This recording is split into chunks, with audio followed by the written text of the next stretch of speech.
I think I should change location and sit outside. So I'm looking outside while I'm. Eh? I'm a village man. 30 seconds So over. I think I should change location and sit outside. So I'm looking outside while I'm.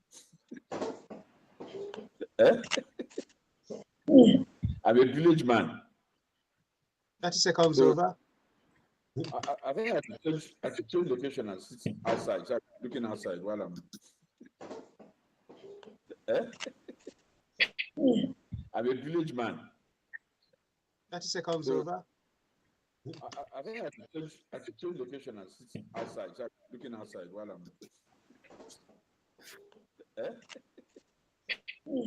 I'm a village man. 30 seconds So over. I think I should change location and sit outside. So I'm looking outside while I'm. Eh? I'm a village man. 30 seconds So over. I think I should change location and sit outside. So I'm looking outside while I'm. Eh? I'm a village man. 30 seconds over. I think I should change location and sit outside. So I'm looking outside while I'm. Eh? I'm a village man. 30 seconds over. I think I should change location and sit outside. So I'm looking outside while I'm. Eh? I'm a village man. 30 seconds So over.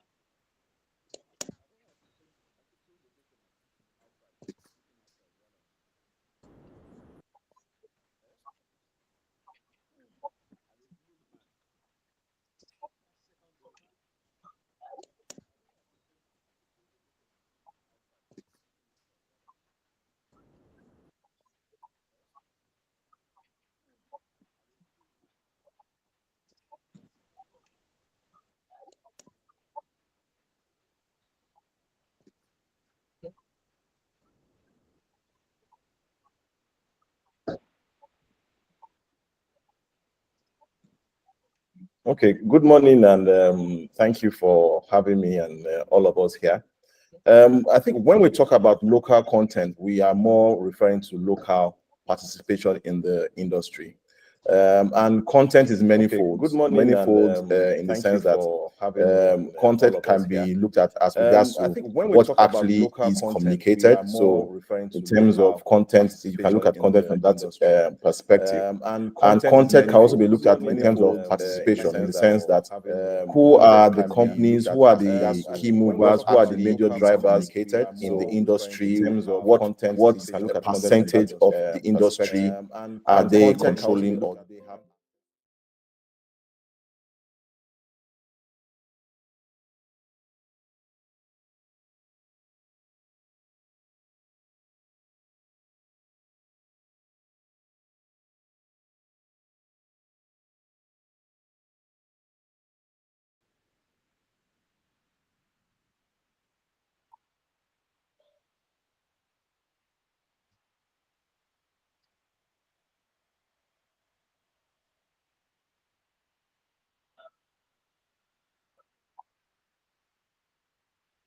Well, I was talking about mainly local participation in different spheres.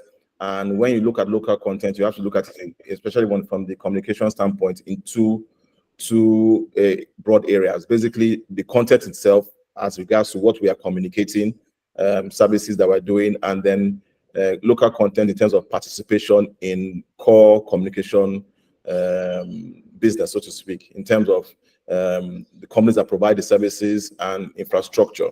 I had said that from the content standpoint, in terms of what is being consumed, Nigerian participation or local participation is very strong in terms of value-added services and fintech and the likes. Local participation is strong there, but where we have challenges is in terms of providing the necessary services that this content rely on.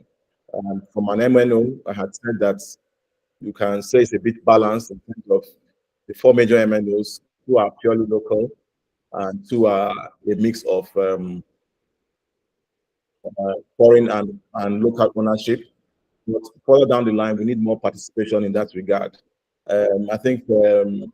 Inye was pointing out that an area I missed in my earlier comments was the area of the devices itself, in terms No, of you the didn't devices miss it. that. I just wanted to interject it. You didn't miss it, Tony. You were on. It was spot on.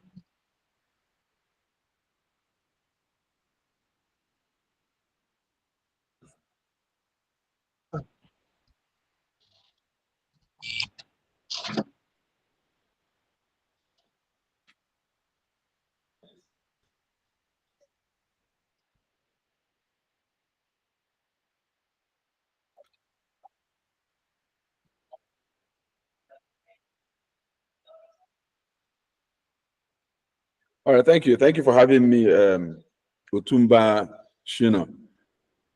Technology Times is always good to share opinions and the wonderful contributors that I've seen so far. These guys are great guys. Having been since I'm a retired man living in the village, my perspectives are slightly different. But since you're taking me back nostalgic periods, it's also good to bring it to focus that what was very important at that point in time was a hunger. A hunger. I was running a company called Saptech, and we had operations in the UK. And my telephone bill were running from 3,000 to 4,000 pounds a month. And we used to sell a lot of UPS back then, and link terminals, and compact clone computers. You know, we call clone computer. I did a lot of clone computers then. And the idea was, why don't we try an internet service, you know, in Nigeria to work? And in an exploratory form, we saw the opportunity. And NCC told us it wasn't possible. And a few people told us it wasn't possible. But we realized that SITA already, even though they're not using a public IP address, SITA operations was purely based on the same protocol, some form of least security arrangement that supported SS7, you know, and we could use that for IP as well, because the local dial-up in every opportunity had an IP address allocated to it. So we saw an opportunity, a commercial opportunity, purely commercial opportunity, and we took advantage of it, and that created link. Interesting. That industry, that if we declared it a protected industry, young industry, fledgling, and grew it, would provide the kind of growth and development Nigeria needed. So our conclusion was it would be technology. Sincerely. So we then move forward to then write a regulation, the 2013 regulation for Nigerian content development in ICT. Now, here's where the problem was. Lack of understanding, really, of what local content means in the world trade space. What it means is this. A country, when it says, I will protect this industry, will do so only, I emphasize, through public procurement. In other words, government funds, not private sector. A citizen can buy any kind of technology he wants as a private person. The government is obligated, is obliged to spend its money in making those products is protected locally until they can compete. It's also not forever. When you think you've built enough capacity, you can then wean that industry of government support, then it can compete globally. That's what it really means in brief. So what then went wrong is, or what is even still going wrong, is the government hasn't spent or doesn't spend its resources directly in building that local capacity. How would it build it? Two things. It would, by two things are the critical elements of local content: standard and a market. And that those two roles will be roles of government. Government needs to create standard. What quality of product do you want in that sector? Technology, ICT. What's the standard you need across? Specify them. And then invest in those local producers in a manner that will make them meet those standards. For example, you can say to a software development company, you can even work with this spawn, for instance, to say, here are the softwares we need, and here is the level of testing we require. And any of those software that passes through those tests, we will consume. Public sector will run on Nigerian software that meets this and that quality. You can say so about hardware and say, whatever systems that you produce that meet this quality, we'll buy all. And that's how possible, because there's a budget, there's a national appropriation that specifies what every public agency is buying. So you can aggregate all that and say, this is the market. So you can go to an Omatech or a Speedstar or a Xynox and say, if you make the quality of systems that we have specified, we'll buy all. That's not happening. So because of lack of understanding, that's the way I understand it. That's where the problem is: government sincerity, government knowledge, and government will. And then not to, yes, you want to intervene.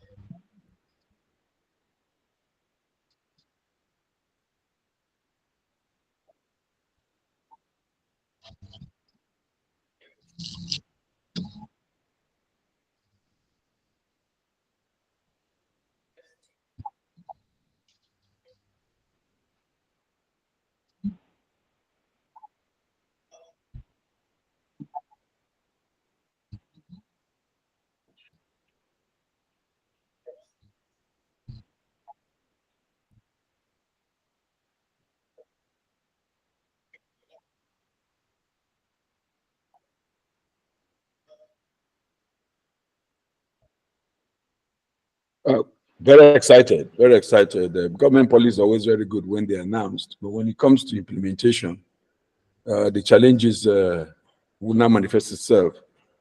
The budget for the Ministry of Communication and Digital Economy dropped by more than 46% to 28.5 billion. That is not a reflection of a digital economy, an investment in digital economy by the government policy that they're going to focus on that. I believe we have agencies that can ensure growth in digital economy. And the most attractive area, like somebody mentioned earlier on, is the payment area. We've been very successful in the payment area, and we've grown local giants that are doing very, very well. Starting with InterSwitch, System Specs, Paystack, I mean, Futureware, quite a number of them now, and they'll continue to grow. What about in insurance? What about in e-governance? What about in schools? What about changing the curriculum of our schools, primary schools, secondary schools, tertiary institutions to reflect a drive for digital growth? What about learning programming when you're very young? And then growing children who can be great programmers that we can export to help our economy. What about tech fund funding things, funding computers, subsidizing internet broadband? What about increasing clusters, number of clusters where technology can be taught, not just providing computer sessions classes, but clusters where computers can actually be taught. What about what is happening to the computer villages that are all over the country? How have they been helped? Do they have access roads? So when government makes policies or when they make policy statements, they're usually very beautiful.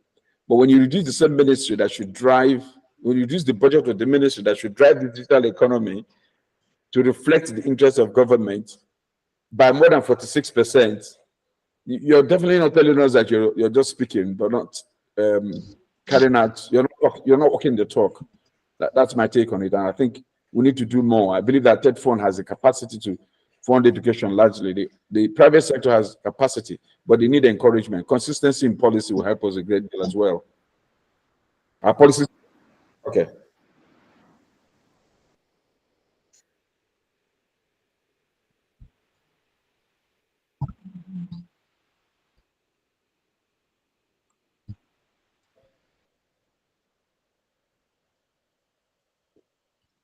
Well, it was like it was rightly said, it was a welcome statement, and it's a broad policy statement. Now the challenge is how do you break down that broad policy statement to actual policies that will deliver on those broad goals. So I think therein lies the challenge, and I think therein lies some of the comments that are being made, in the sense that providing those jobs in what area, what aspects, what type. Are you talking about soft skills, hard skills? Are you talking about, Of Nigeria, an angel investor network in every city, in every state in Nigeria. That's how the money will come. There's more money. In fact, if you put a pool of 500,000 per person over across, you'll have a lot of tech fund to fund any innovation. And I'm not saying that all the money should come from Nigeria, but they have the basic money that will secure the IP, that they get foreign direct investment, but not more foreign direct investment than your own local investment. Those companies are gone. And the practice of taking them out to GITEX and all of those and not having a one perspective where those who buy them talk to us first as Nigeria. before they offer them $3,000 and buy out whatever they have. So there must have been a system that checks how these things are produced and exported. So it's a structural thing, it's a systemic thing that we need to think deeply about. I feel very strongly that innovation is a grace, saving grace, but it has to be indigenized, it has to be local, it has to be Nigerian. In essence, solving Nigerian problems and then going to the world. That's how I will start it. So we know that a Nigerian problem might be funding, for instance. How do we solve it?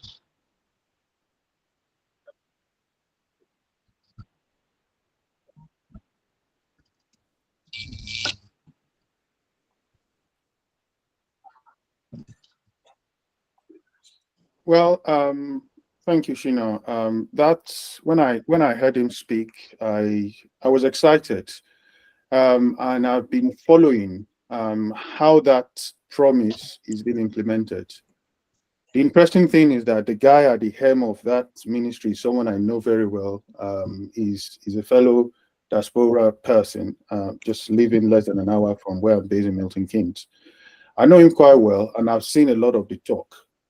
What has worried me a bit has been the reality, and maybe it's early days that we should give a bit of time.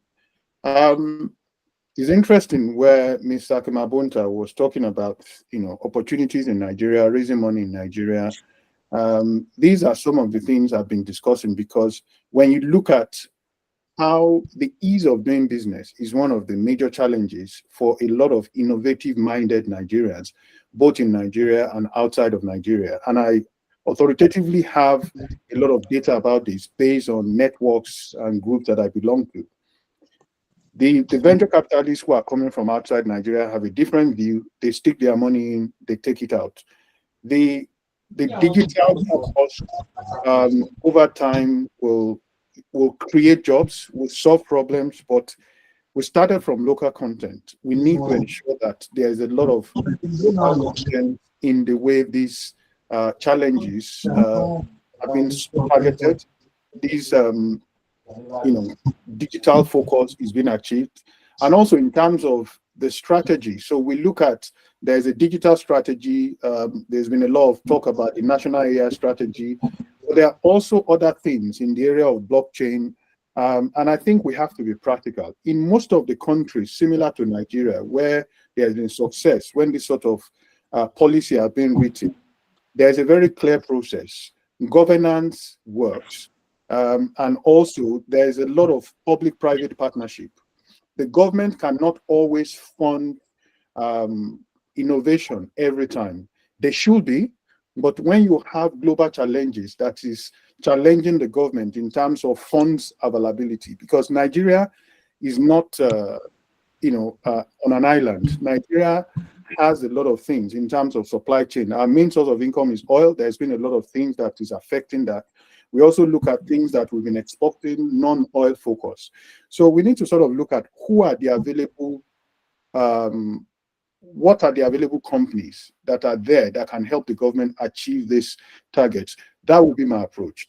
And those companies should be allowed to partner with the government to achieve this digital policy, because I think the government has a lot of challenges in terms of fund availability. We see an announcement recently where the president was saying that the presidential entourage is being cut down by 60%. That was the announcement. We don't know what has been done. So that is indicating that the government is trying to cut costs. So if you want to really make things happen, as an example, in the area of AI, you need supercomputers, quantum computers. You can't use the normal computers to achieve those things. You need a lot of dollar, investment, which the government may not have. But there are private individuals, like Mr. Kemabonta said, there's more money in Nigeria than projects. If that is the case, the government potentially can reach out to have a private partnership to make things happen. That would be my approach. The announcement was exciting. The content was interesting. The reality of implementation is what I'm watching. Thank you.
Yeah, you're just breaking a bit, but if you can just state the question on its own, I understand the background.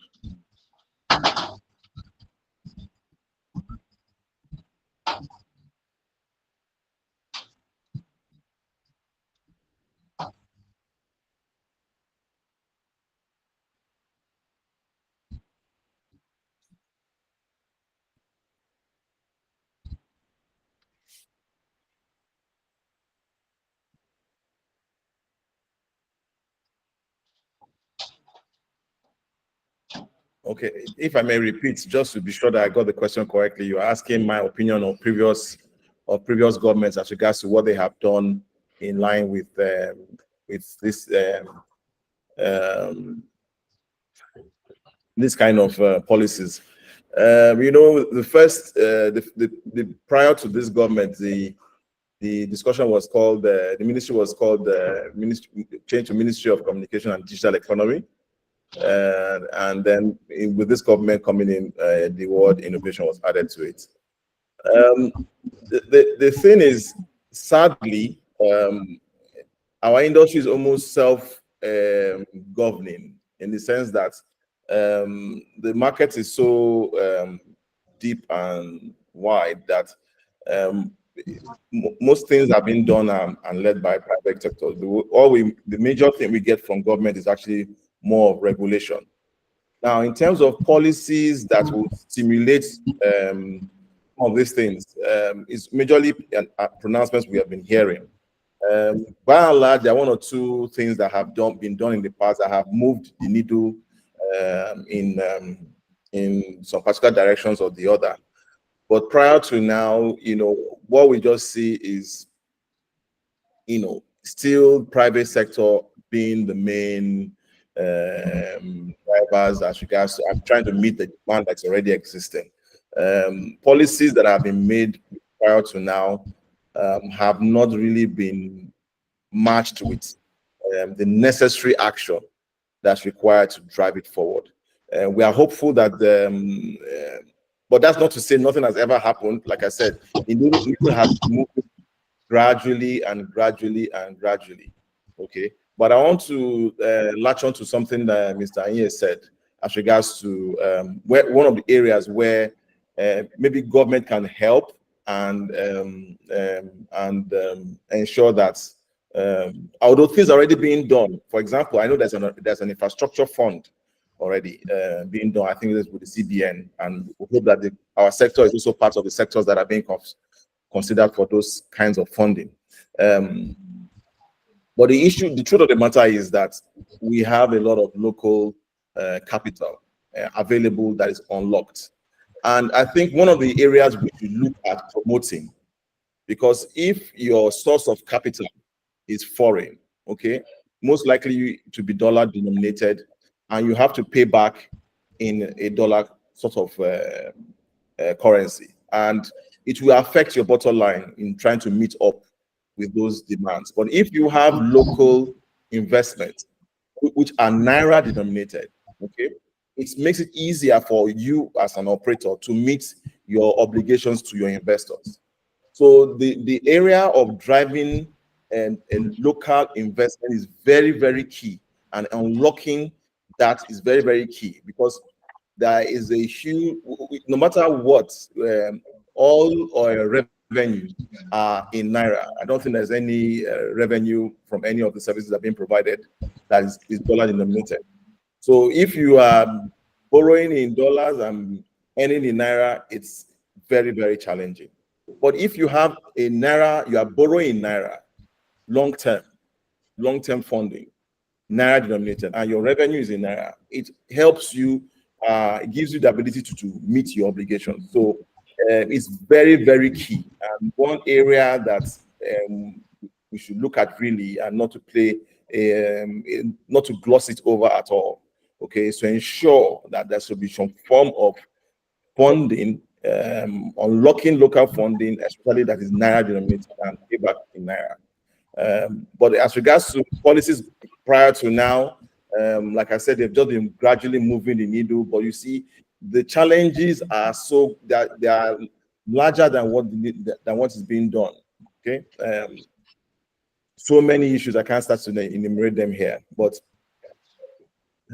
we are hopeful that at least this pronouncement and then the right necessary policies will be placed. But you see, for example, this funding is very key. I can tell you that if, for example, a kind of fund is created for just this sector and is naira denominated, it can do a lot of good and promote a lot and go very far in ensuring these targets of jobs are met.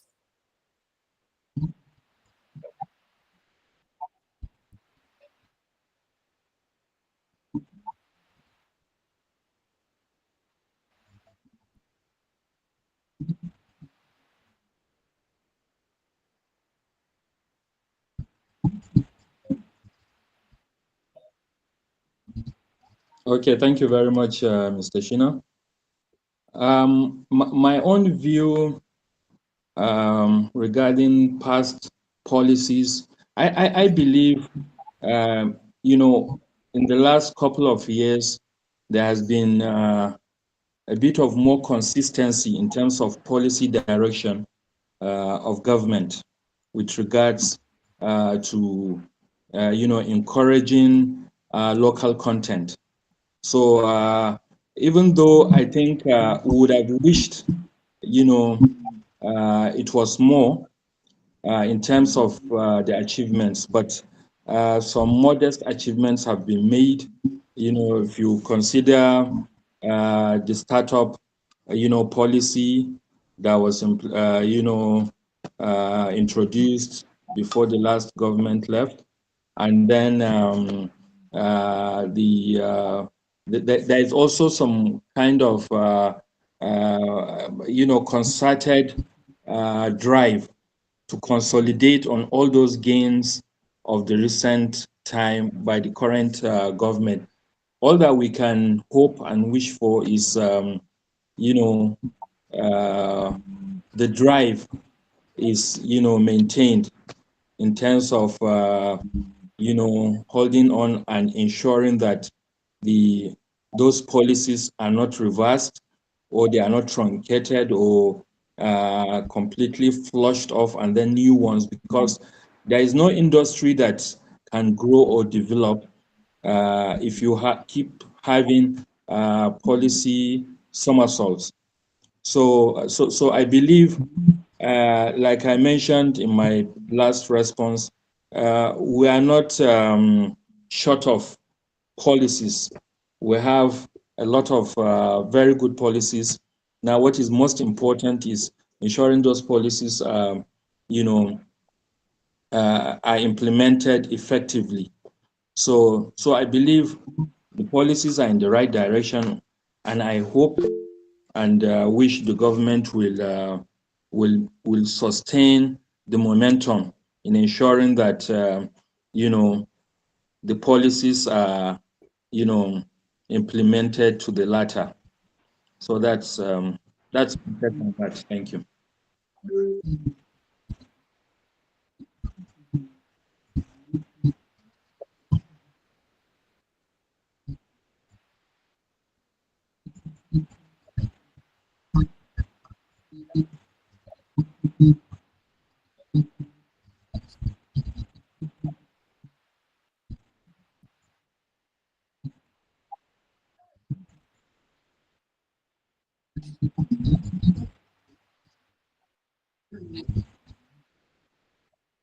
Well, I just posted something on the chat area on the budget of the Ministry of Communication, Innovation, and Digital Economy. And there's a tendency for us to be politically correct all the time, so you don't stay on the right side of governance. I'm an APC strong member, very active APC strong member. And why did I vote for Tinubu first and foremost? Because I was in Lagos and I made money when Tinubu became governor of Lagos State. His policies created an industry that never existed and made that industry solid. In the IT industry, we're calling it digital technology today, but clearly the ICT industry bloomed during his tenure, and policies that and the governance structure he put in place made it possible for us to create databases that help the local governments to generate internally to generate revenue, particularly. And I see that as a play that will happen in 2024, 2025 at the federal level. However, if you're going to fund the ministry that is supposed to drive this, and you take away some of these core subsidiaries, some of these core parastatals away from that ministry to the SSG, who has no clear technology knowledge or background, you are not helping the system. Galaxy backbone has been moved away. Nigeria, NIMSC, the identity agency has been moved away. Those agencies need to help bring innovation that can create revenue for the system. You cannot give 159 billion naira 2022, 2023 you give 47, 2024 you give 28, and you say you want the digital economy to drive the system. 5.7 billion naira of that money is going to be used to re-energize NECOMSAT. NECOMSAT cannot do much today because they're using a KU band. There's a low orbit system by Starlink. Low orbit, which means lower latency, far lower latency, less than 100 milliseconds, compared to a KU band that is more than 28,000 kilometers away, that has typical latency of 600 to 650 on a KU band structure. That cannot get you the mileage that you need. And the money is too small to do anything with. So what happened to getting funding? What happened to getting funding? Like, I'm happy a few of us mentioned that if you start a venture capital, it will work. Do we have the depth of the money that you can fund venture capital all over the states? Yeah, it's a good idea, but do we have the money? Why don't we start very small? Train our youth to be programmers today. Train our youth. 88% of the youth in the country today that have smartphones are trying to make some money from Facebook, from Instagram, and there's nothing wrong with that. You can piggyback on what technology has made available and do what we need to do in the market.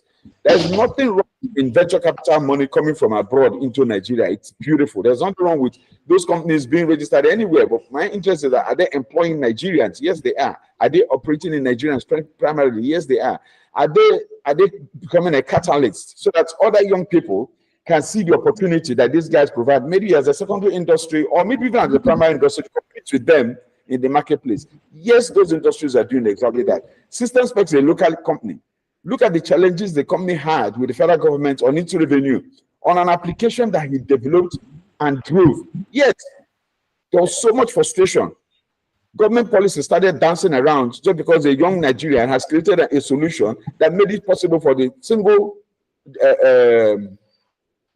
revenue, what do I call it, revenue source or payment source to be established by the federal government. It was a government policy in the first place. My position is very clear that there must be consistency in government policy, and the policy must be seen to favor growth. The amount of money allocated to the Ministry of Communication and Digital Economy is insulting to the policy that the president has already made a pronouncement on. That amount should be increased significantly. Backbone, fiber deployment all over the country needs to be tripled. There are more than 5 fiber connections into the country today, but all of them are all ending in Lagos. That is not coming to Warri, that's not coming to Calabar, that is not coming to Port Harcourt. So why can't an incentive from NCC or from the ministry encourage one of those fiber connections to land in Warri, for instance, to support the oil drilling businesses, or land in Port Harcourt, or land in Calabar, areas where it can also penetrate into the country directly.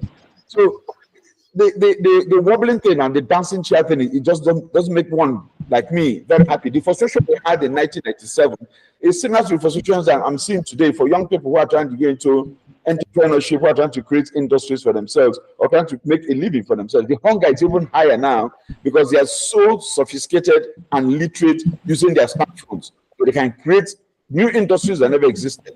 TikTok was created in China. It wasn't a US product, but it's dominantly Nigerians and by the Americans. So why can't we just borrow technology and piggyback on it and create a new industry for ourselves? Government policy must be consistent to help that happen.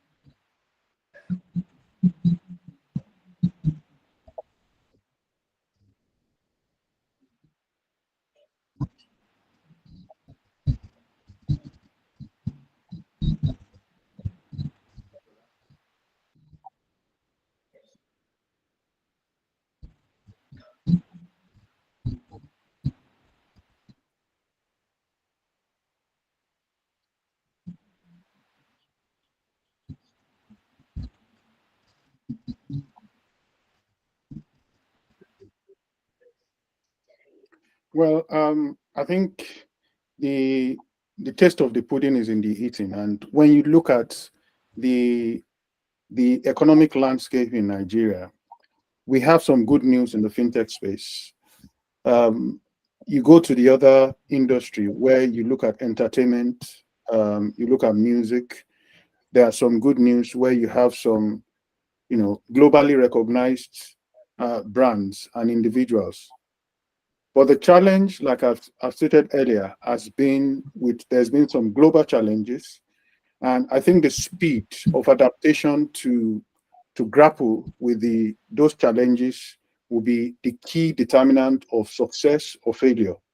One of the good things I've been following with this current process and administration is the infusion of technocrats in key positions of the digital economy, but also in other areas. I think giving support to the innovation process, the process of innovating has to be very clear cut, and we have to look at Nigerianizing our approach to delivering these solutions and the initiatives that the administration have announced. So when you look at the manifesto that the current administration announced when it came to power, there were a few things that were mentioned in terms of things that will happen. When we look at where we are today, there's been some praise and there's been some criticism. This is my own take. Based on what I've been following, I think there are some low-hanging fruits, some elephants in the room that we are not addressing.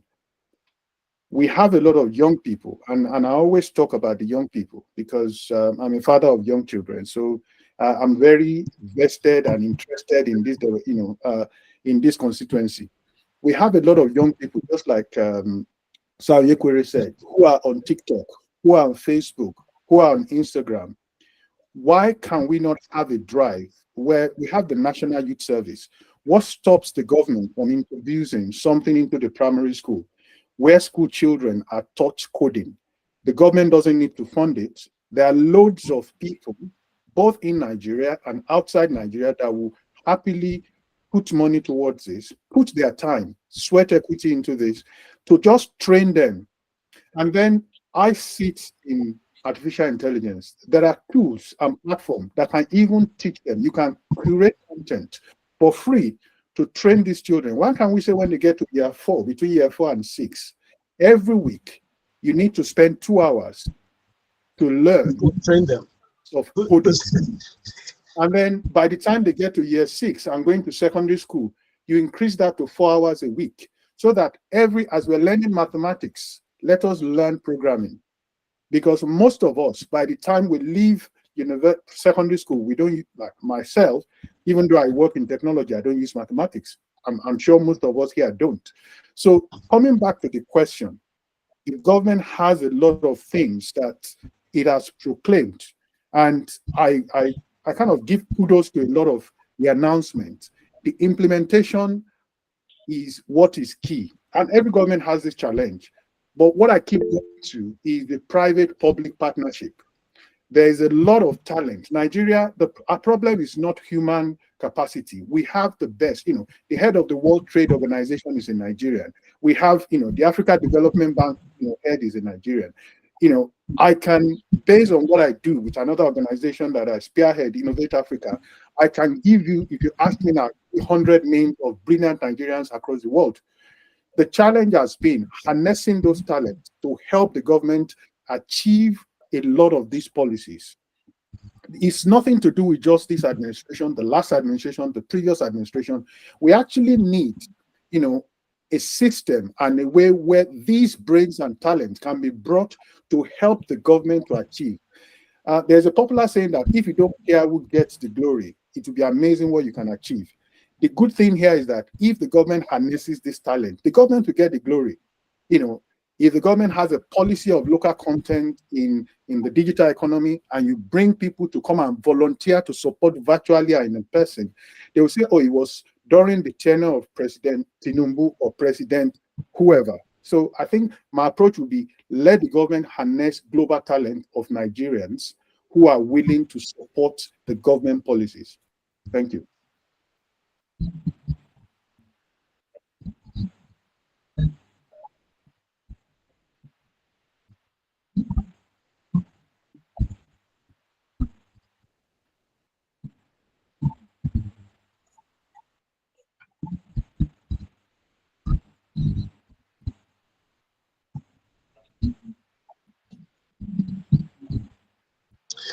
Oh, okay. Thank you, Shino. I am saddened, in one word, saddened.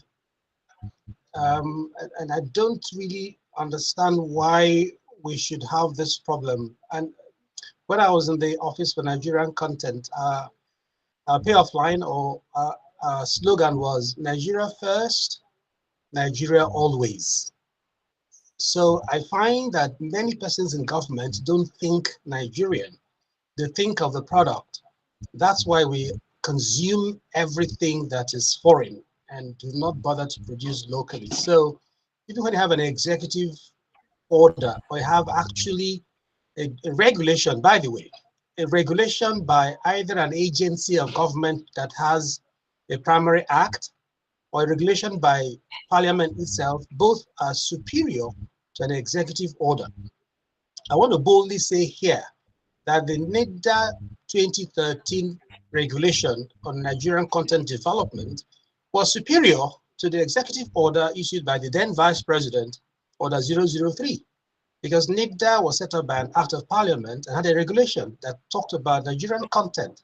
That regulation was varied in content by the executive order 003.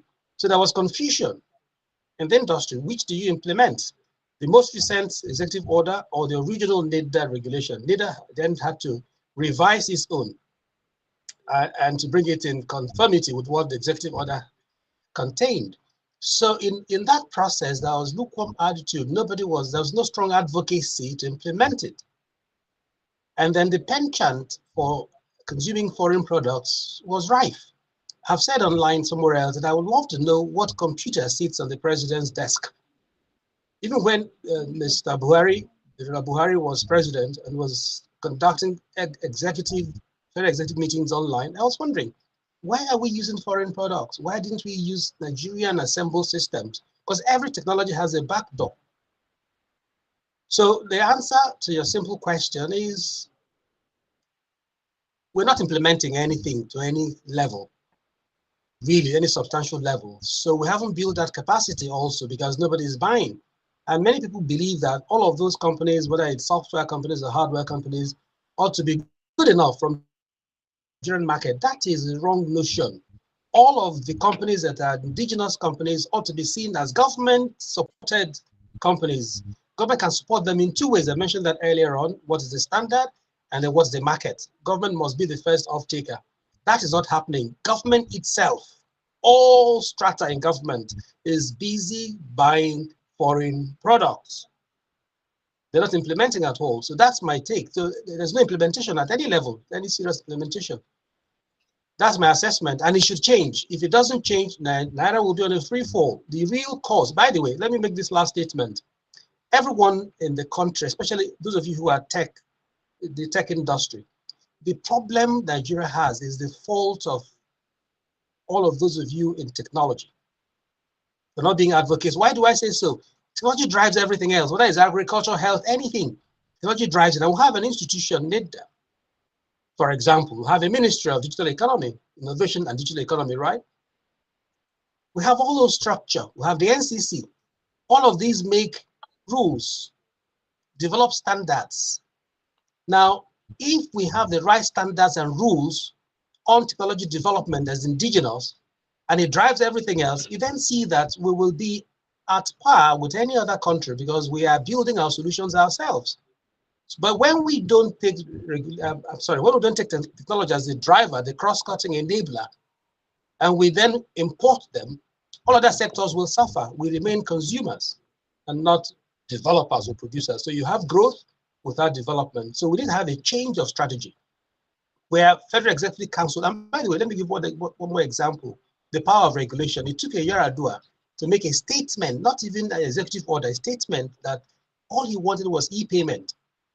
10, 15 years after, thereabouts, we're among the best in the world. So if the President Tinubu can say today that all he wants is indigenous Nigerian content in technology and charges the ministry to follow it up, that's all we need. One statement that shows his direction, his vision, his body language says, I want indigenous content in Nigerian tech ecosystem. That will solve the problem. That we begin to see we're building towards it. Everybody will key. I'll go here, Corey. I see the hand up.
I will borrow on what I heard from my former boss, Mr. Chima, and I will just say it in three words: infrastructure, infrastructure, infrastructure.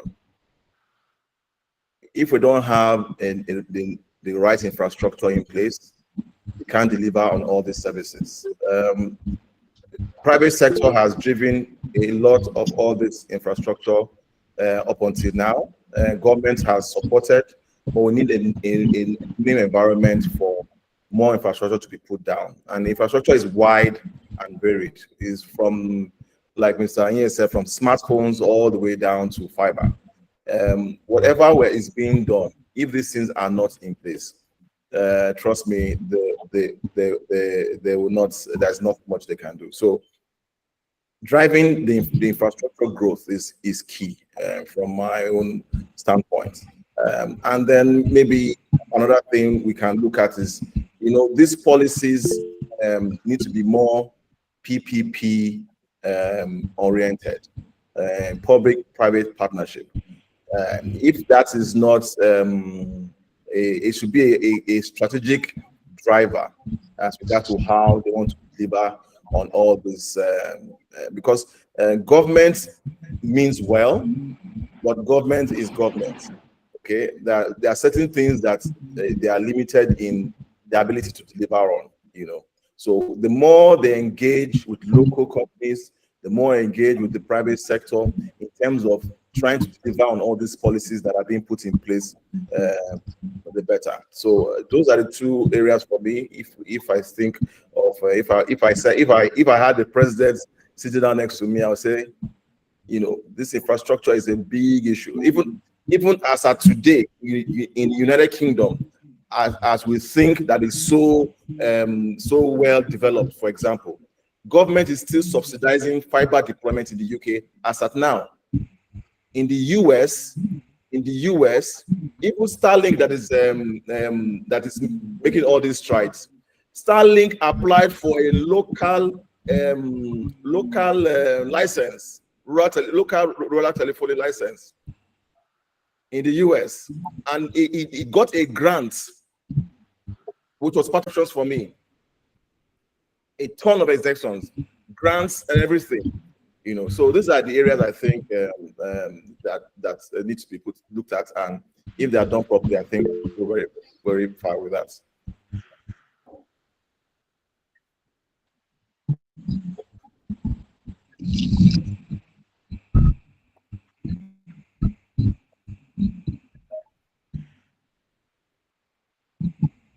Yes, I am.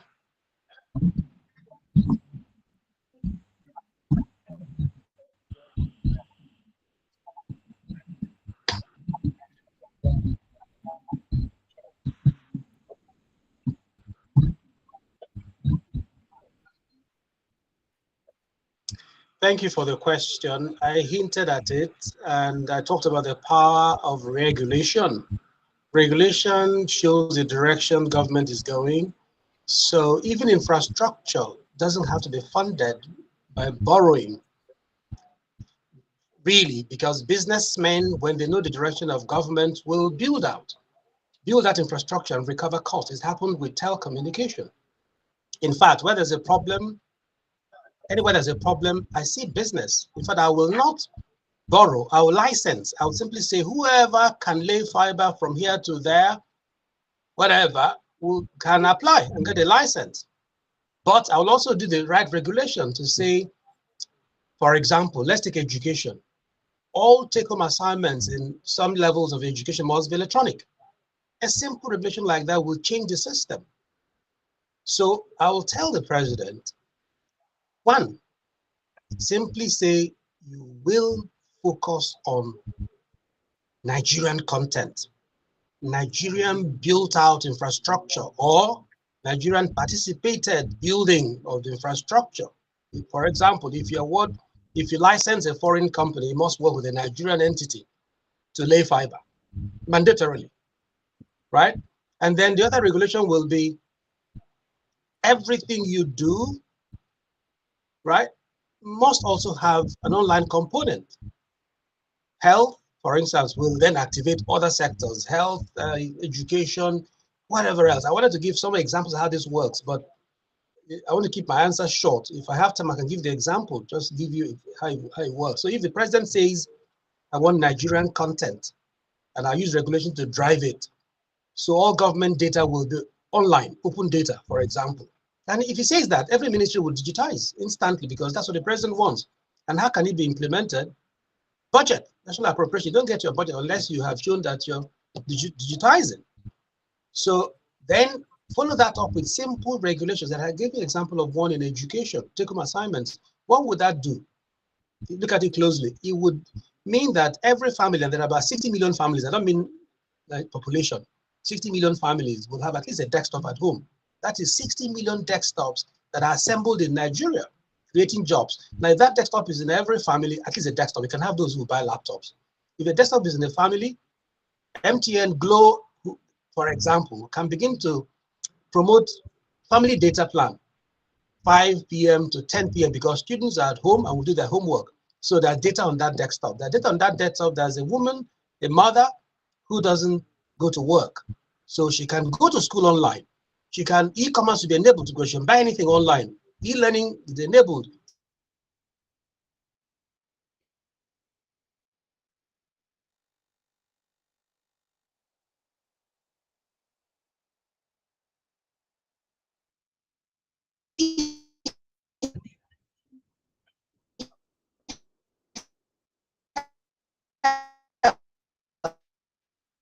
You're still there, I think. Yes, I'm still here.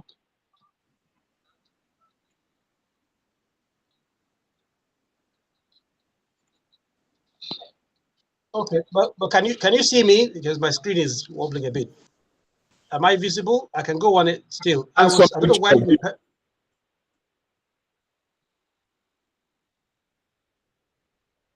Okay, so what I was saying is a message to Mr. President is follow the President Yar'Adua example when he said he wanted Nigeria to transit to e-payment solutions. President Tinubu can say, I want Nigerian content in technology, in the digital economy, across board. Nigerian content in software, so public sector uses software, Nigerian software. Public sector uses Nigerian assembled systems. Those will create jobs and create knowledge and build capacity. And when jobs are created and we're consuming what we have locally, you find that Naira will pick up. And he can then have a regulation, specific regulations that drive adoption of those systems. If, for instance, you say Federal Executive Council meetings must be supported by Nigerian systems, Nigerian assembled computers, and can be online at any time. And then all schools, for those schools to be registered or accredited or re-accredited, they must have computer labs that have Nigerian assembled systems and then running on Nigerian software across. So those are the things I'll let him do. If he does that, the digital economy will change instantly. We'll begin to see real development, not just mere growth, because we're going to build capacity. We're going to create the jobs. It talks about more than 1 million jobs in 6 months will be created, for example, because it takes an ODM 4 months to set up factory and assemble whatever they want to assemble. So that's my opinion. Those two things are the things that I'll communicate to the president instantly, not even next year. Then finally, I'll also say to banks must begin by 2024, 2025 to run on Nigerian banking software, not on Indian software. Can you still hear me? Okay, thank you. Thank you. So those are my messages to.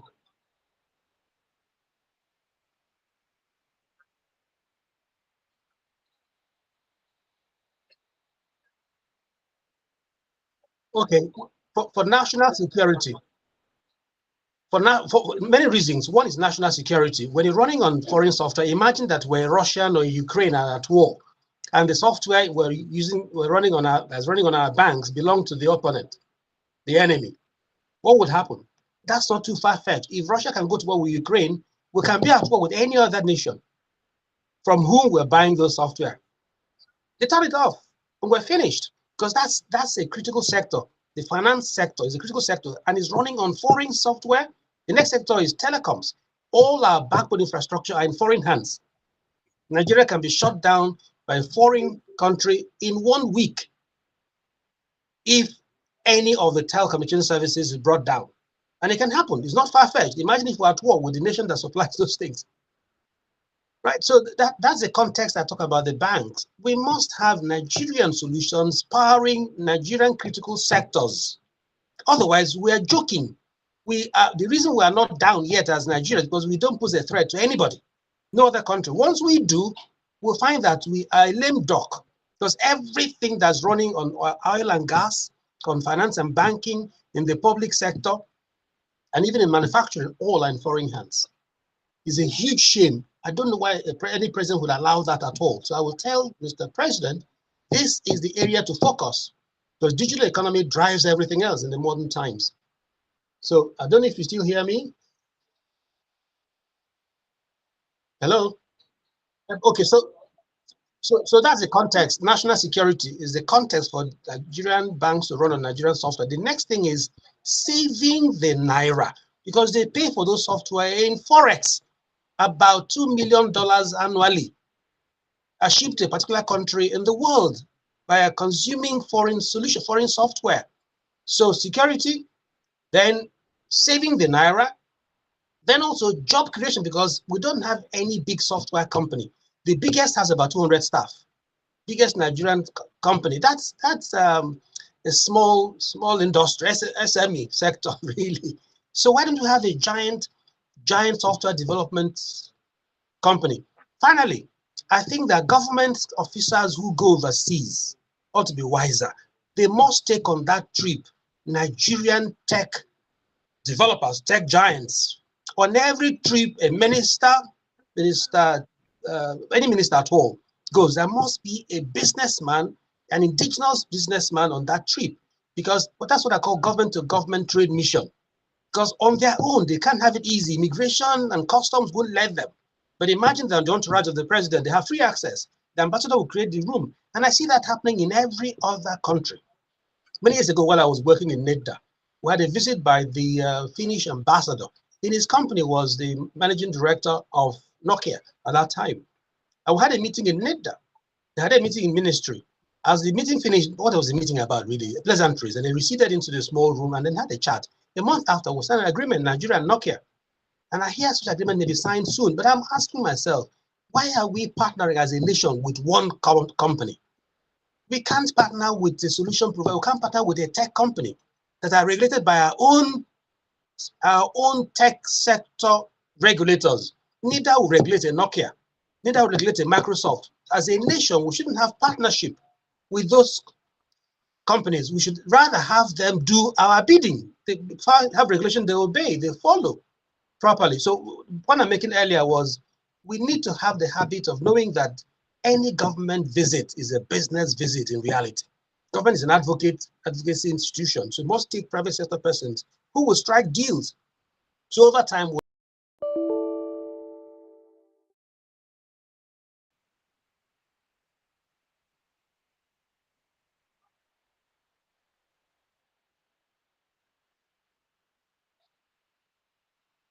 yes, I don't know where we lost time online, but here was the summary of what I was trying to say. That is actually very easy, that one man who's president can change the country in a few short years if he makes the right statement and is able to follow it up with his body language, with the appropriation bill, an act eventually, and the choice of ministers and the injunction he gives them, right? How is that going to happen? All he needs to say to save the economy today, to save the Naira today, is to say, either by executive order, preferably, or even a statement, a speech he reads at any of the October or January or New Year, whatever time he chooses, or any time, to say, henceforth, I, as president of Nigeria, insist on having Nigerian content in technology, which is a cross-cutting sector for all other sectors. What does that mean? Our banks will run on Nigerian software, not foreign software, for national security, by the way, and for job creation, and for saving the Naira. Our telcos, for instance, will have assembly plants, for example, for making devices. We'll also look inwards for the build-out of our backbone infrastructure, which are in foreign hands, by the way. Again, national security means we should take a look at who runs, who owns, who operates our backbone infrastructure. The public service will also kick in to say or adopt foreign solutions in their governance structure. So we'd have a strong GovTech system because it's public sector running on technology that's indigenous will fit that model. Then all the other critical sectors, I mentioned banking, I mentioned telcos, and oil and gas. Also, it is a shame that since Oloibri, 1956, we can't take out the oil and refine it. It's a shame that we can't even write into the JV, it used to be called JV, joint venture we had with oil companies. We couldn't say to them, refine the oil if you bring it out as part of the job, part of the JV. Why not? It will make it easy. So a Shell, a Chevron, an Ajib will have a refinery as part of the deal. Today, they charge every expenditure to the JV. I can't remember the correct name, but it was called JV at the time. So that policy will make them change their strategy and then build those things here. There are over 50 byproducts of oil. The none, except diesel. Okay, none even, because we don't have a refinery function. So out of those 50, it's like a man, a hunter, who goes to the forest, comes with game and antelope, but his wife at home runs a pepper soup joint and spends 10,000 naira every evening to buy cow leg. But he comes out of the bush with this antelope and somebody offers him 5,000 naira. He doesn't have money in his pocket. He sells him 5,000 naira. He gets home and sees that his wife needs 10,000 to go and buy cow leg. He borrows 5,000 more to give her the 10,000. That's the kind of what it means when we sell crude without refining it. Imagine if he gave that antelope to his wife, who runs the pepper soup joint, 5,000 from it, because everything she would buy from the market is already contained in the antelope. So rather than selling it raw and wholesale, he would have processed it, value add. For me, Nigerian content or local content is value you add. I'm not saying make it 100%. You can buy a foreign solution, but what is the indigenous value? Even if we're buying an HP, we can make the carton, we can bring the literature. Those are value, they will create jobs. We can't get wholesale. So those are the things I'm saying. So the president will simply implement Nigerian content by statement first to say across the digital economy, I will have Nigerian content. It will do so many things. And that statement is a national security statement, most of all. Then a job creation statement, then a knowledge creation statement, then a sustainability statement. Because if you're at war with the country that supplies you all the software you need, you haven't built capacity, you're not sustainable. The digital economy will crash if it's built on foreign solutions as it is now. For example, I can tell you authoritatively that IPPS hasn't been able to renew, or we haven't renewed the license. The Cisco is not Cisco now. What's that company? That database company, right? That licensed IPPIS. Yeah, Oracle, right? So it's not being maintained. It can go down anytime. And many of our agencies are in the same problem. If we don't renew our Oracle license and something happens, they won't take responsibility. And that can happen any day. Because you know what? Everything's built on a foreign solution. Thank we're not at war with America. We could be any day. And Oracle will not really listen to you as an American company if you're at war. Something would happen that is not in our interest. So I mentioned the real reasons: national security, knowledge creation, saving the Naira, and job creation also are the reasons why the president must, as a necessity, within this first month, okay, we'll pass January, we're in February, before the end of February, make a statement that says our digital economy must run on Nigerian content, whether it is firmware, software, or hardware, or services. All those should kick in Nigerian content. I don't know if I've answered your question. I can elaborate if there's time, but that's the focus.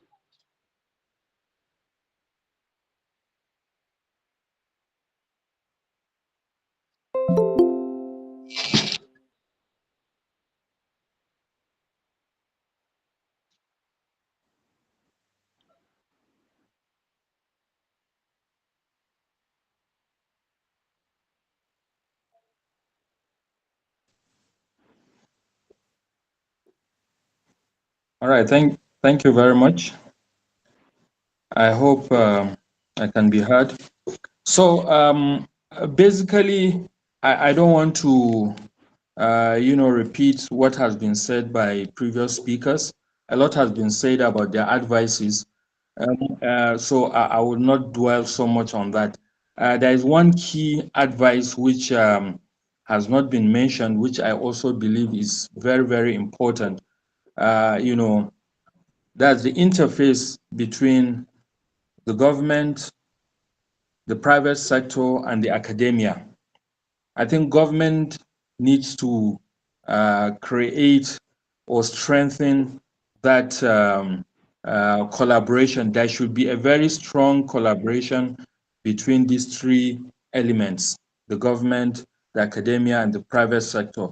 They have, it goes a long way in enhancing, the growth and development of any economy. So this will, like as it has been, mentioned times without number, the imperativeness of having a knowledge economy. Now, this knowledge economy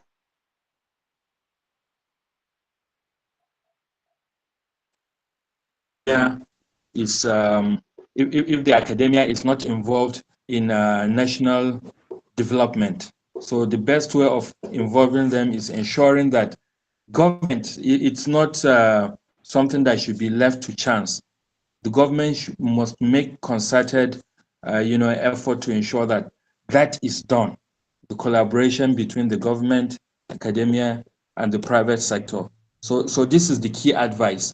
Two other things I would have, advised the president have already been mentioned. One is the issue of infrastructure, which I think Mr. Dotun alluded to, and also Chief mentioned it. And then the third, the third is the issue of the policy, ensuring that policies are, implemented to the latter. So I think if the president can do these three things, definitely the digital economy sphere will definitely go a long way, and the vision of Mr. President will, of course, be achieved with these three things. Thank you very much.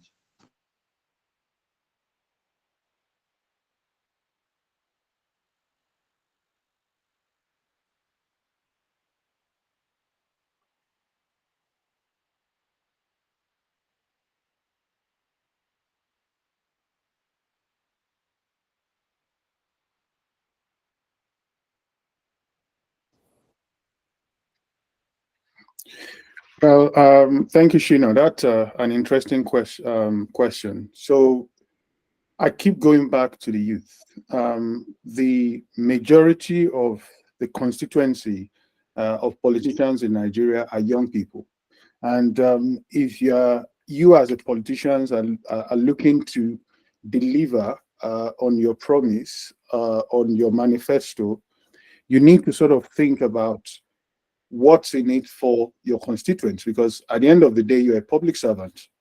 So the first thing is, number one, what are the low-hanging fruits? My advice would be, why don't you look at the supply chain of technology and look at what are the things you can do straight away to make a difference, how to focus on making an analysis of the research and development, design, software development, testing and quality assurance, deployment, maintenance and support, marketing and sales, training and education, professional services and consulting, ecosystem development, all these different areas of the digital ecosystem that can be developed. And looking at where we are in those areas, who can help in these different areas to create jobs, to develop capacity, and understand that not all of them require heavy investment. There will be individuals and companies that will be willing by their corporate social responsibility policies to support the government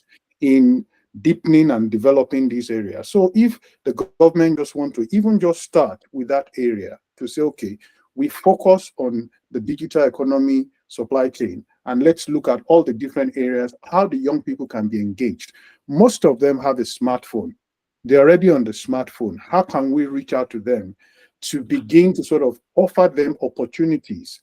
One of the things I've noticed is, because I talk to a lot of Africans, I see that Africans, when they want to share jokes, most of their emojis and memes are Nigerian memes and emojis. So which means that we have a bit of influence. Our young people are creating things that others are adopting to use for their consumption. Let the president focus on this youthful population that is the bulk of our population, engaging them, developing them, and ensuring that there is an incentive. Like, Mr. Kemabunta said, in Singapore, why can't the government give a tax break to companies that want to focus on developing hundreds of thousands of young people to get them employed, either directly or indirectly?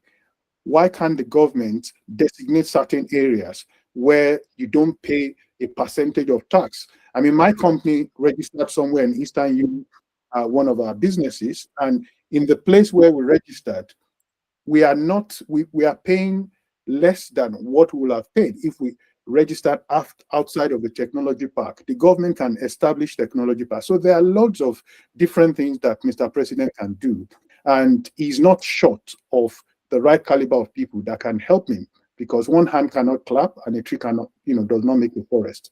Thank you.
Thank you, Shina. So I have experience in the rollout of services for citizens, in the rollout of things. So when you look at GovTech, one of the key things that my experience has been is you first and foremost, you need to have very clear user research where you actually have clarity of who is going to use the services.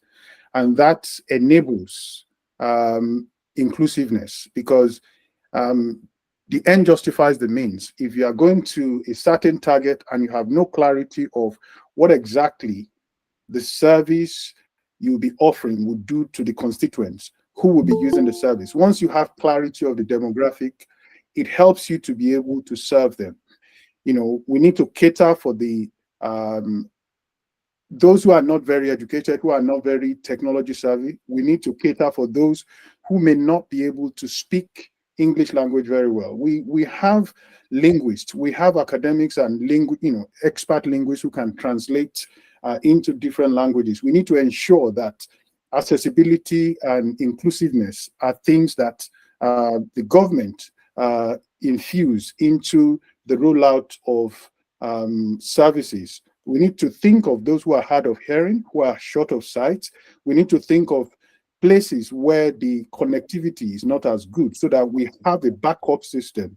So these are the things that has to be done, and it's all about the design. So you need to research, and when you are designing, you imbibe the research, user research feedback into your product design and product delivery, so that by the time you are delivering the product, it's very inclusive and accessible. Thank you.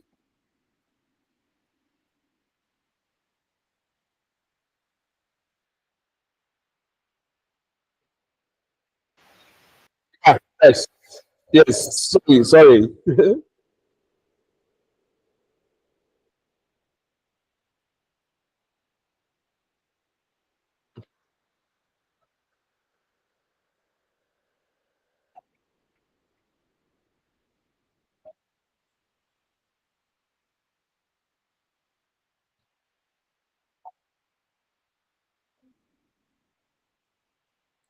Okay.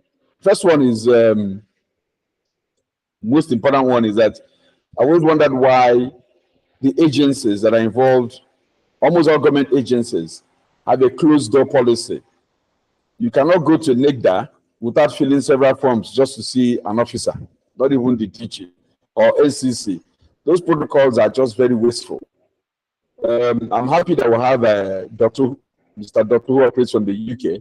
If you want to meet a parliamentarian or a minister, a secretary, it's one secretary and you're indoors. In Nigeria, the level of bureaucracy to meet an official, absolutely so excruciating. Then imagine a young 28-year-old boy or 19-year-old wanting to access a form to start to get a license or even to just get guidance, assuming the funding is available in any of the ministries, USPF, it's absolutely a Herculean task to get through. So the bottlenecks are unnecessary, they are uncalled for, and the president should cut that out first. Second thing for me is the need to walk the talk. If you say digital economy can re-energize Nigeria and bring back great economy for us, then you should make access to funding highly available. I said, whether it is local or foreign, it doesn't really matter to me at this point in time. Let's get our people employed. I think that's what is important. If we're going to copy technology, let's copy it absolutely. What created LinkServe clearly was copying some other person's technology. I used Motorola 3262, two Motorola modems, combined them together and achieved 256K kilobits per second baud rate. That was it. That was just what it was. Motorola is not a Nigerian product, but we used that product to create industry that allowed us to grow very quickly and attracted venture capital. Venture capital invested in LinkServe, and the attraction was a capacity to grow. But to secure an E1 line, and as well, the local operators today are also creating several bottlenecks, making it impossible for a young person to get an E1 line or to get access to anything at all. If you wanted numbers from NCC, why can't you just apply online, pay online, and get those numbers once you're registered? The other one is the Ministry of Innovation should break down its departments. We need clearly a department for applications, for software development, for AI. We need a robust unit to drive that unit, to drive those departments. And those departments are departments that can create the catalysts to create the so-called industry we're referring to. We have been very successful in a small way. You and I, Shino, served on NIRA board. We created NIRA from absolutely nothing. The balance sheet of NIRA is significant. Every year they are declaring a surplus. I also chair another company, which is also private sector, government sector led organization, Nigerian Internet Exchange Point, as a pioneer for internet traffic in Nigeria. And we've been very, very successful, growing in leaps and bounds. With over 115 organizations connected to it. So our traffic remains local. And not only traffic remaining local, traffic comes faster and faster, and some high level of redundancy is in place. That is a private sector and government sector led organization that is very successful. There are no bureaucracies. There are testimonies that you can see. NIRA has acquired its own building and continues to grow. Internet Exchange Point is also acquiring its own building and continues to grow. Why can't we allow private sector people reduce the level of, why can't government agents and government agencies stop distrusting Nigerians? It is easier for a white guy carrying a silly briefcase to walk into Abuja and meet a minister.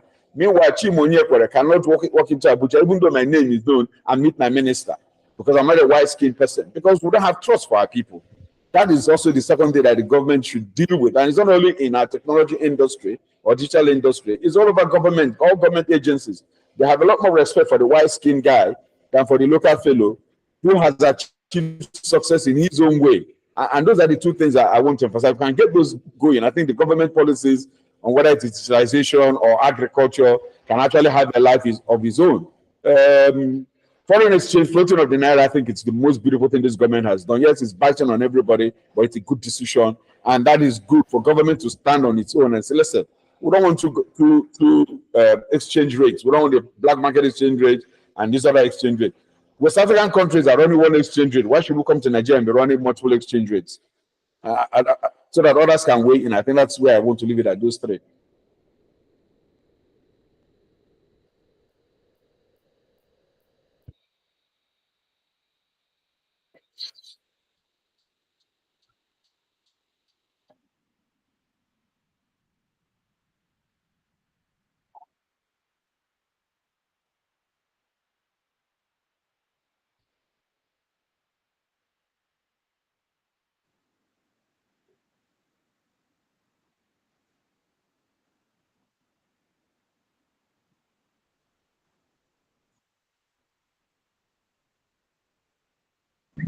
Thank you very much, Mr. Shina. I think this particular question you've asked, the government is primarily the sole, entity that could facilitate that. And how can that be achieved? The government has various agencies, departments, and what have you.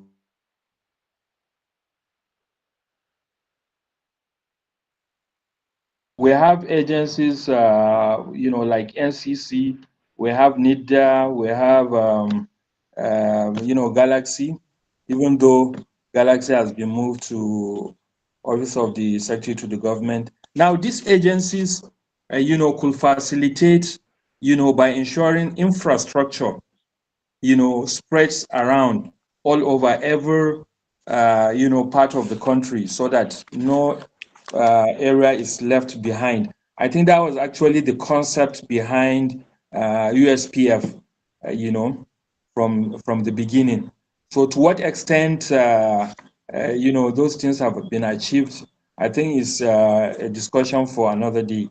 So I think these government agencies have a lot to play in ensuring that there is an inclusiveness, in the sector, so that no part of the country is left behind.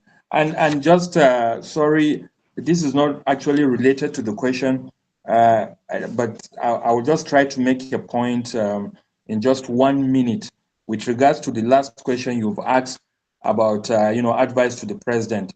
There is one key thing which just came to my mind after, I've spoken. It has to do with government,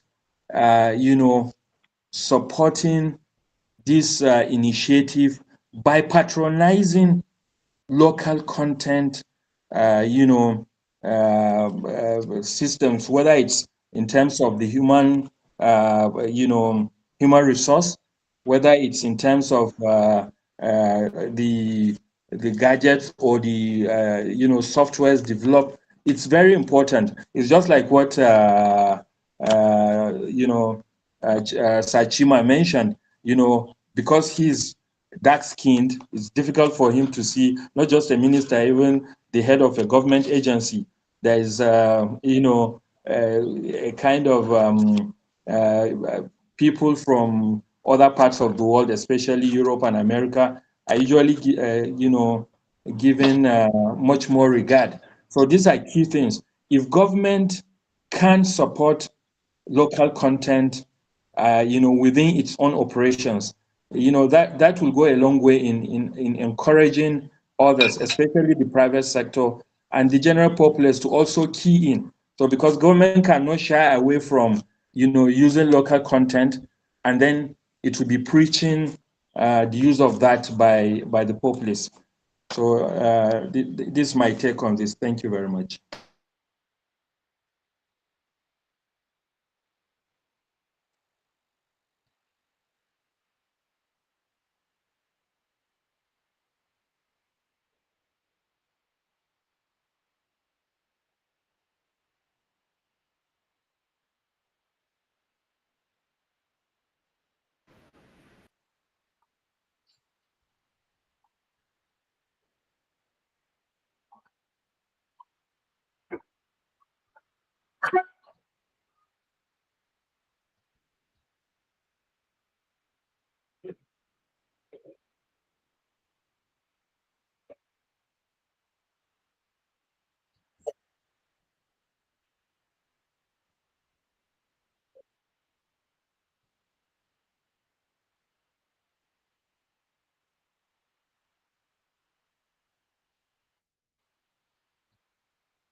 Well, to these things, some of the projects that are being done by some of these agencies have been done for the last 20 years, the same line item.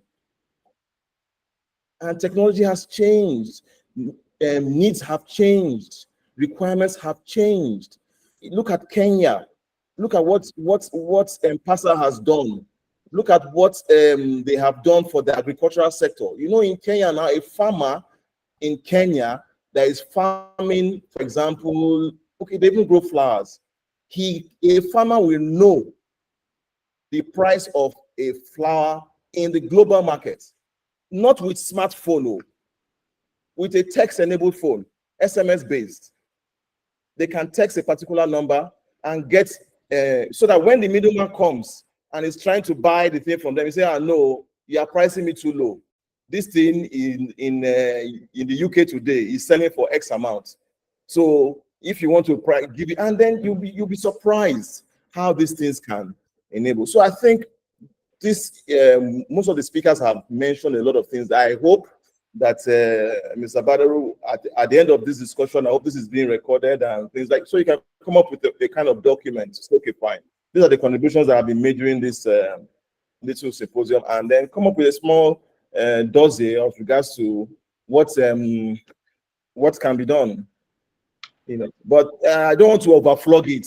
The beautiful thing is that it's not rocket science. I remember Mr. Ian mentioned one or two things you can get from 0 to 100 almost immediately. Stop software.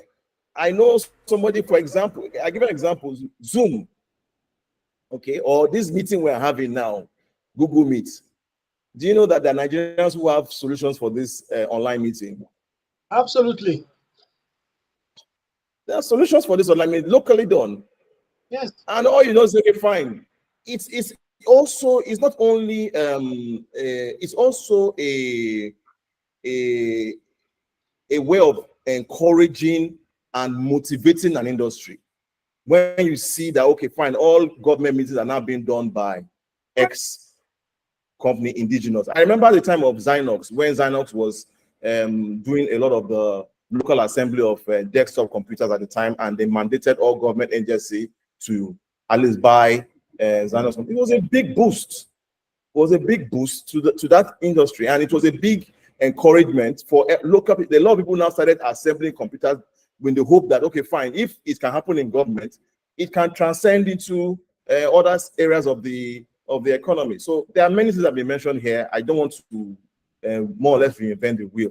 What I think is that has been rightly said is that the government should see the private sector as its partner and engage with the private sector more. They should stop. We don't need this silo effect. Okay, you sitting down in your office and thinking that you understand all the requirements and developing programs in that regard. No, it's not going to work. You will not have, the needle will be moved, but it will not be moved to the level that is required. So by and large, I think that is my own final contribution, and we want to thank you for inviting us here, and hopefully you already can tell that this has been a successful meeting. I don't know if I'm closing. Yeah, I'm smiling. Mr. Outcome President, I actually wanted to ask if you have any final thoughts. You've indicated to us that those are your final thoughts. We thank you so much. So let me quickly come to Mr. Kema Bunka. Please give us your Yes, final please. thoughts on this subject matter before we bring this to a close. Yes, thank you very much. The subject of local content. I think that we don't have a choice at all. We're simply postponing that day when we shall have no option but to go indigenous in everything. That the economy is crashing is tied to absence of local content. Let's take, for example, we love Toyota cars. We buy millions of it. Government could have simply said to Toyota, we're not buying anymore unless you have a plant here. That will create jobs instantly, right? And why can't you do that? Toyota will be only too glad to have a factory in Nigeria. It's a large market, and we'll export that to other parts of the world if we like Toyota so much. I won't even talk about nothing that we're not buying. When we bought SUVs for legislators, where were they from? We imported them. We paid dollars for them. For instance, we didn't create jobs. I don't mind paying dollars if you have must, but does it create jobs? What's the value you add to it? So if you check every sector, every part of our life, we can be intentional in creating those jobs. If we like a particular product so much, make it here. We're the largest market in Africa. We can make everything here. At the time we were pushing for assembly of computers in Nigeria, it was being done in Rwanda. It was being done in Guinea. Smaller countries were already doing it for their own brand. So what stops us from having a public sector brand of devices? What stops NCC from having a regulation that says at least 50% of devices consumed in telecoms industry must be assembled here? If you build a factory here, they'll be only too glad to. And that will create jobs, that will create innovation, that will create knowledge, because those who work in that factory will innovate over time. So those are my thoughts. This is how the direction I'm going. The simple thing, the national security thing that will make us save our naira by saying, make it here. And if we make it here, it will sustain the industry, it will create jobs, it will restore the value of the naira, and will be truly economically independent. Where today, but we're not economically independent, and that's the more important independence is economic independence. We should strive for it by indigenizing, by introducing Nigerian content in all sectors that technology drives. Thank you.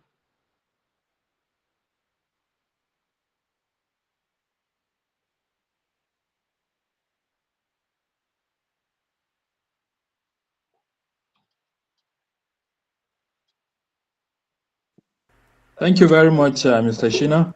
I think a lot has been said, and I don't want to, have to repeat any of what has been said. Mr. Inye said a lot, and other speakers. So I think my final note is just to kind of, call on the government to support, this local content drive by ensuring that the various policies that have been developed are implemented to the latter. And just to get back to something I've mentioned earlier, government must be seen to be supportive by, also using or consuming local content, as a measure or as a way of, supporting the whole drive. That will inevitably help or encourage Thank you the so much. public and the private sector to also, follow suit. So that's my final note. And thank you very much for giving us this opportunity to, share our thoughts on this very important, subject. Thank you very much. Thank you very much, Engineer No, with the Sulaiman. EVC, right? Oh, Dotun, what Minister. are your final thoughts? All right. This has been good. We've talked broadly about local content, opportunities, challenges, advices to the president. My final thoughts is not to regurgitate what has been said, but a couple of things. Any advice is as good as implementation.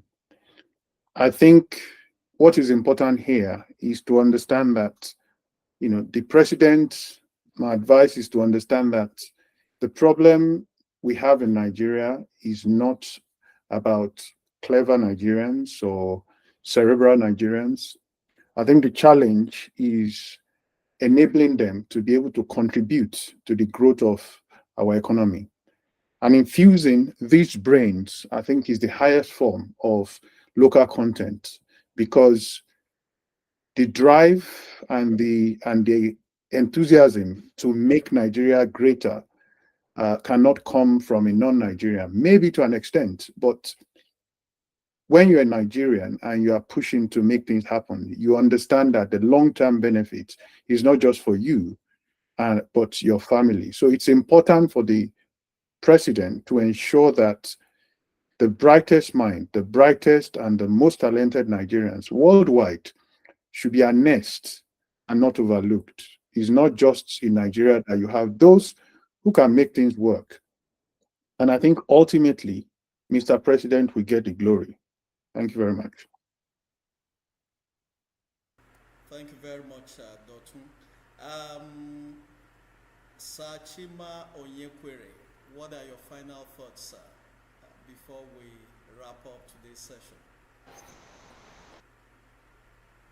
Well, this is a very good year for me, and it's good.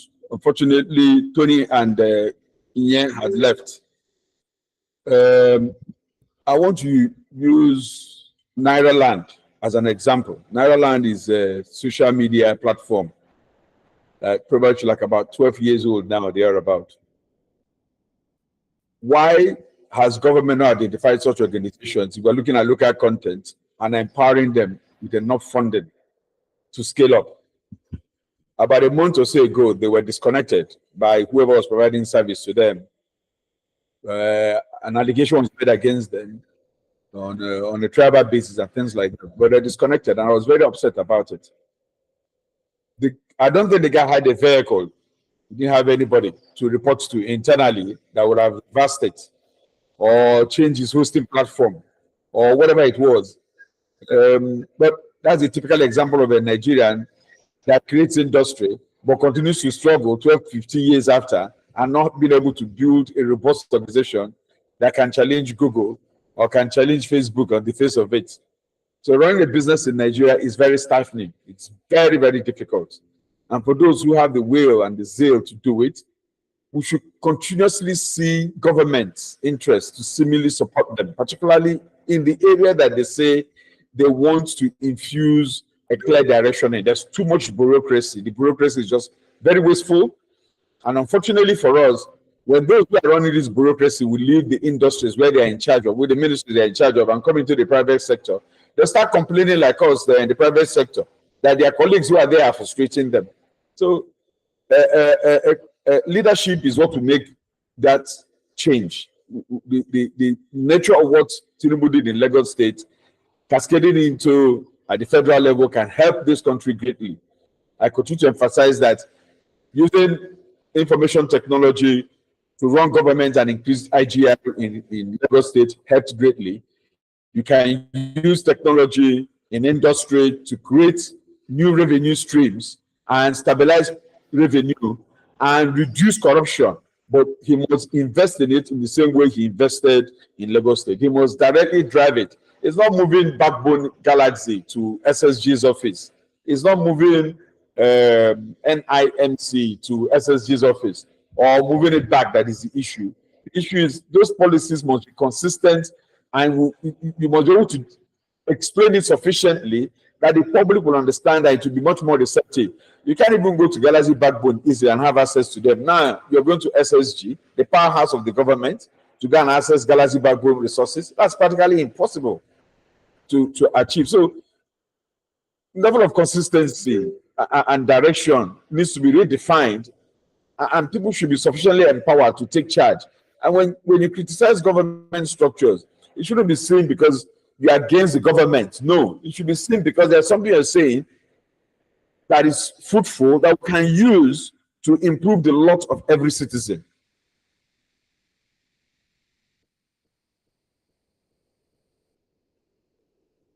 Again, we want to thank you, Elder Chibonye Kwere, founder of LinksUp.